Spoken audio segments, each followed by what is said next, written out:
Bonjour à toutes et à tous et bienvenue pour cette vidéo de test du Vernet M6, un très beau smartphone que j'ai le plaisir de tester pour vous aujourd'hui. Comme toujours, n'hésitez pas à commenter, à partager et à liker un maximum cette vidéo ainsi qu'à vous abonner à ma chaîne pour suivre toutes mes prochaines présentations.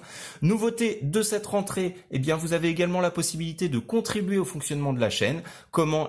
Tout simplement en allant sur Tipeee, vous aurez le lien dans la description de cette vidéo. Donc sur Tipeee, vous pouvez faire un don, 1 euro, ça ne vous coûte pas cher et ça permet de faire vivre la chaîne. Également sur Tipeee, vous aurez une tombola qui vous permettra de gagner un smartphone. Oui, vous avez bien entendu, vous pouvez gagner un smartphone. Donc pour la modique somme de 1 euro, vous pouvez participer à cette tombola également. Tout est expliqué sur Tipeee directement et vous aurez le lien donc dans la description de cette vidéo. Allez, c'est parti. On attaque donc sur la présentation de notre Vernet M6, un smartphone qui déjà extérieurement est plutôt réussi. Ici on a une coque finition bleue avec une coque arrière en métal, ça c'est plutôt sympathique. Le téléphone il est assez léger, 152 grammes, il est assez fin également, on verra après au niveau des dimensions. Et puis au niveau des finitions, ma foi, c'est tout à fait correct, rien d'extraordinaire, rien d'extravagant, mais un téléphone qui offre une bonne sensation lors de la prise en main. Sur le côté droit, on va retrouver le bouton Power On Off, le bouton Volume plus moins. Sur le dessus, on va trouver une connectique jack 3.5 ainsi qu'un microphone pour la réduction du bruit. Ça, en général, c'est plutôt un gage de qualité sur les smartphones.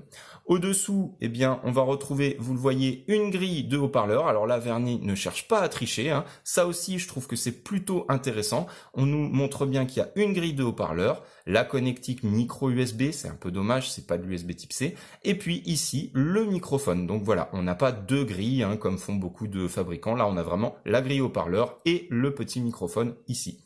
À l'arrière, on va avoir le capteur d'empreinte digitale, le LED flash et l'appareil photo. Et puis sur le dessus, sur le côté gauche, on va retrouver ici notre petit tiroir pour les cartes SIM. Alors on va l'extraire tout de suite à l'aide du petit outil, comme ceci.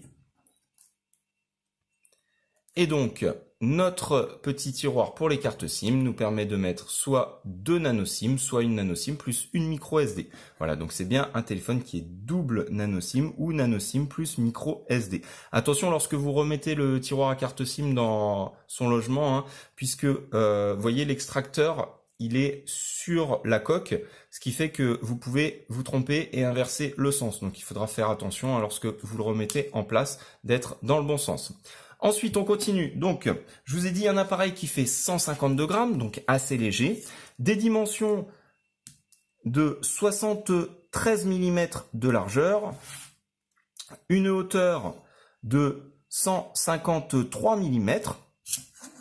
Et une épaisseur qui est bien en dessous du centimètre, hein. On est sur du 8 mm, donc c'est plutôt pas mal, c'est assez intéressant, on est même un peu en dessous des 8 mm, donc un appareil qui est très fin, avec une batterie intégrée de 3300 mAh, c'est pas énorme, mais c'est correct, hein. On a déjà vu pire, donc au niveau de la batterie, ça restera correct, évidemment, vous risquez, si vous êtes un gros utilisateur, d'avoir besoin de faire une recharge en cours de journée.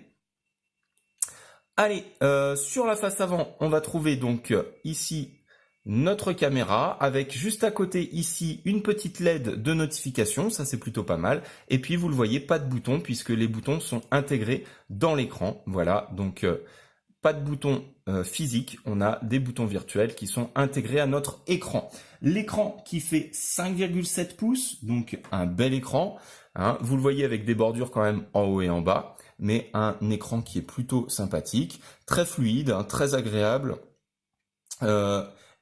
Également, donc, au niveau de la luminosité, on a un écran qui est très lumineux. Alors, vous le verrez pas trop sur la vidéo, mais en termes de luminosité, c'est plutôt pas mal. Il se défend assez bien. On va réduire donc notre luminosité pour la suite du test. On va déjà aller voir au niveau des numéros IMEI. Donc étoile dièse 06 dièse. Ici, on a bien 2 IMEI en 35. Ensuite, le mode ingénieur. Donc on va directement dans le Ben Mode. Ici, donc la SIM 1, 2G, 3G et 4G, B1, B3, B5, B7, B8, la B19, B20, c'est ce qui nous intéresse. On n'a pas la B28 et ensuite, bon, on a des fréquences B38, B40. Donc, on est bien sur un téléphone qui fait la plupart des fréquences 4G françaises, ça c'est bien. Sur la SIM 2, eh bien, on est uniquement 2G, 3G. Hop, on revient en arrière. Ensuite, on va aller voir directement le GPS. Alors, le GPS qui fonctionne très très bien, vous allez le voir, quasi instantanément. Vous voyez, on a une quinzaine de satellites. On est en intérieur. Alors là, on est à 11. Tout à l'heure, j'en avais 15 facilement en intérieur. Donc après, ça dépend comment on l'oriente, etc. Mais c'est une très très bonne détection. Vous voyez, au niveau de l'intensité du signal également, vous voyez, on est dans le vert pour plusieurs satellites, dans le jaune, on n'est pas sur une détection minimale. Donc vraiment, c'est plutôt pas mal. Voilà, ça c'est un très bon point, le GPS sur ce téléphone. Ensuite, on va aller voir donc le benchmarking AnTuTu. Alors, un score de 50 934, un score d'appareil moyenne gamme, on va dire. C'est pas extraordinaire, mais on verra qu'il a tout ce qu'il faut. On va rentrer donc dans le détail. On est bien donc sur un Vernet M6. La version Android, c'est du 7.0, on n'est pas sur du Android 8. Alors, est-ce qu'il y aura une mise à jour? C'est pas sûr. En tout cas, on est sur une version Android qui fonctionne bien, qui est optimisée. Donc, il vaut mieux avoir effectivement une ROM qui marche bien plutôt que d'avoir une version 8 avec des bugs en cascade. La puce graphique, pardon. Alors, autant pour moi, on en était sur le processeur. Donc, un MediaTek MT6750, le processeur graphique un Mali T860, la résolution d'écran 720 par 1440. On est sur de la HD. On n'est pas sur du Full HD. La caméra arrière fait 16 mégapixels. Au niveau du stockage, on est sur 4 Go de RAM, 64 Go de ROM, ça c'est très très bien. Ensuite, donc le processeur, on voit que c'est un octa-core cadencé à 1,5 GHz. Alors, on va aller regarder donc ici le fonctionnement avec, vous le voyez, la mise en veille. On a un seul cœur qui travaille, donc c'est plutôt pas mal. Pour la partie graphique, notre Mali T860. Alors là, ici, on nous affiche 5,2 pouces. Hein, c'est bien un écran de 5,7 pouces. La résolution, donc 320 dpi, c'est pas énorme, effectivement. On a une résolution d'écran qui est pas extraordinaire, mais le résultat est plutôt pas mal. Hein, c'est très correct. On va aller tester le multipoint. Donc, alors, comme je regarde pas directement sur le téléphone, parfois je rate la touche. C'est pas un problème de tactile. Hein. Alors ici, on va mettre un doigt, 2 doigts, 3 doigts, 4 doigts, 5 doigts. Jusque là, tout va bien. Et voyez, si on rajoute des doigts, on ne dépasse pas. Donc on est sur du multipoint à 5 points, ce qui est très correct. C'est pas extraordinaire, mais en termes de réactivité, un écran à 5 points, eh ben c'est un bon écran. Hein. Voilà, ça permettra d'avoir une réactivité très très correcte. Ensuite, au niveau des caméras, on est sur une caméra arrière de 16 mégapixels, une caméra frontale de 13 mégapixels. C'est plutôt bien. La batterie, je vous l'ai dit, 3300 mAh. La version Android 7.0. Pas de NFC. Au niveau des capteurs, on a le capteur d'accélération, le vecteur de rotation géomagnétique. On a également le capteur de luminosité, capteur de champ magnétique, capteur d'orientation, capteur de proximité, le compteur de pas et le détecteur de pas. Donc on a l'essentiel des capteurs pour que tout fonctionne très bien. Alors on le voit sur le GPS, la boussole, vous voyez, ça tourne hein, ici en bas. Vous voyez, donc c'est que on a bien ici une boussole. Donc ça veut dire que vous aurez la possibilité eh bien, de l'utiliser comme GPS si vous faites de la randonnée par exemple. Ensuite, on va continuer donc avec les paramètres de notre appareil. Alors, on va voir un petit peu ce qu'il a dans le ventre. Donc, ici, on a au niveau des menus, donc ici la possibilité de paramétrer les boutons. Donc simplement hein, pour échanger, voyez la position des boutons, hein, etc. Voyez 2 fois sur marche arrêt pour lancer rapidement la caméra sans déverrouiller l'écran. Donc ça c'est plutôt pas mal. Également, donc le bouton marche arrêt pour raccrocher. Vous voyez, c'est des petites fonctions comme ça, mais qui sont intéressantes. Les gestures, hein, vous connaissez, donc la possibilité de effectivement retourner le téléphone pour rejeter un appel, etc. On a des choses comme l'assistance intelligente, vous voyez, avec le mode pocket qui empêche que votre lecteur d'empreintes digitales soit activé lorsque vous mettez le téléphone dans votre poche. C'est plutôt ingénieux comme fonction. Ici donc le paramétrage de la barre d'état pour mettre ce que vous voulez afficher comme fonction. Ensuite, on va retrouver des choses très classiques, hein. Vous voyez, les notifications, les applications, etc. Le stockage, batterie, mémoire, le mode plein écran. Donc ça, c'est pour effectivement gagner en haut et en bas sur l'affichage dans certaines applications. Donc vous choisissez les applications qui s'affichent en plein écran. Le DuraSpeed, ça vous permet d'éviter d'avoir des applications qui tournent en arrière-plan sans que vous le désiriez, et à ce moment-là que ça consomme de la batterie. Donc le DuraSpeed vous permet d'économiser sur la batterie, mais également de laisser actives certaines applications qui sont peut-être un peu longues à charger, et à ce moment-là, vous les laissez actives en arrière-plan, et comme ça, elles se lancent beaucoup plus rapidement. Ensuite, on retrouve des choses très classiques, hein, vous le voyez, rien d'extraordinaire. La version du téléphone, on est bien sur du 7.0. On va aller voir quand même si on n'a pas une dernière mise à jour. Alors, ici, vous voyez, on est bien à jour. Donc, il n'y a pas de version, de nouvelle version actuellement sur ce téléphone. Ensuite, on va aller voir donc la caméra. Alors, la caméra qui se trouve ici. Donc, on prend notre petit personnage.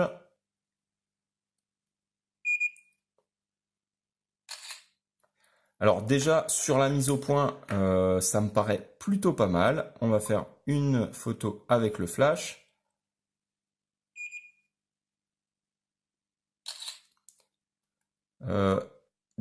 Rien que comme ça, déjà, la sensation, hein, elle est plutôt bonne lorsque on fait l'utilisation, lorsqu'on fait l'usage de la caméra. Ici, sans le flash, on voit que le personnage, il est un petit peu flou. L'image, elle a tendance à granuler un peu. Après, au niveau du rendu des couleurs, c'est très bien.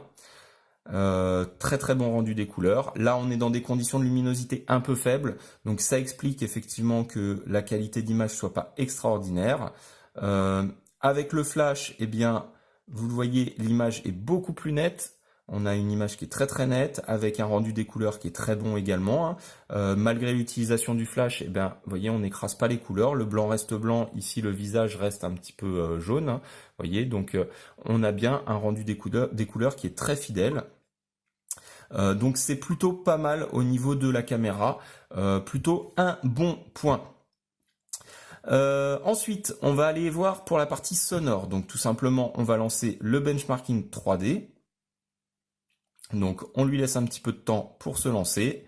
Et puis on va écouter ce que ça donne au niveau du son et également au niveau du rendu graphique. On va regarder un peu comment ça se comporte. Alors c'est normal. C'est normal qu'on n'ait pas un rendu graphique extraordinaire, hein, évidemment, on n'est pas sur un appareil haut de gamme. Ici, vous le voyez, le son sort bien de cette grille de haut-parleurs là.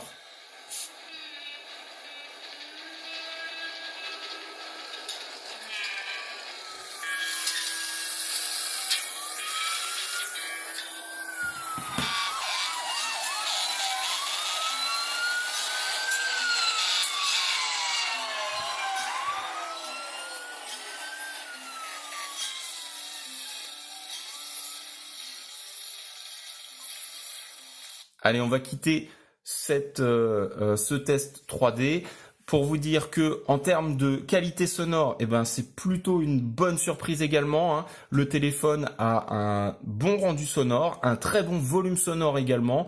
Donc c'est encore un bon point pour ce Vernet M6.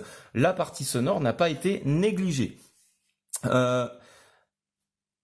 Pour terminer donc sur ce test, qu'est-ce qu'on peut dire? Eh bien, c'est un téléphone qui, à mon sens, est très équilibré. Il est très équilibré parce que déjà en termes de finition, eh bien, on n'a pas cherché à faire quelque chose d'extraordinaire, mais on a fait quelque chose de sérieux, de cohérent, une belle finition, un appareil qui est fin, qui est léger, avec une batterie, donc 3300 mAh, c'est peut-être le seul point faible effectivement de cet appareil. 3300 mAh, malgré tout, ça reste correct hein, comme batterie pour une utilisation normale, on va dire, raisonnable. Évidemment, si vous êtes un gros gamer, eh ben, c'est pas forcément un téléphone qui est fait pour vous, parce que d'une part la batterie tiendra pas, et que d'autre part, en termes de qualité graphique, etc., de processeur, on n'est pas sur évidemment un appareil haut de gamme. Ensuite, deuxième petit point faible, eh bien cette connectique micro USB, on n'est pas sur de l'USB type C, donc effectivement, c'est peut-être encore là un petit point faible. Et puis dernier petit point faible, eh bien la version Android, on est sur du 7.0. Si vous voulez la dernière version Android, eh bien effectivement c'est pas le téléphone qu'il vous faut. Maintenant qu'on a dit ça, on peut s'attarder sur les points positifs. Eh bien un téléphone qui possède 4 Go de RAM, 64 Go de ROM, ça c'est très très bien. Un bon appareil photo, un très bon GPS. Sur le son, eh bien, on a également un bon volume sonore. On a une qualité en appel qui sera de toute façon optimisée grâce à ce microphone pour la réduction du bruit. Donc ça veut dire que vous pouvez déjà espérer avoir une bonne qualité audio en conversation téléphonique. Et puis un appareil qui est assez cohérent au niveau également de son développement au niveau de la ROM, puisqu'il propose des petites fonctions qui sont sympathiques, avec notamment l'utilisation des boutons physiques pour déclencher la caméra. Ça c'est plutôt bien.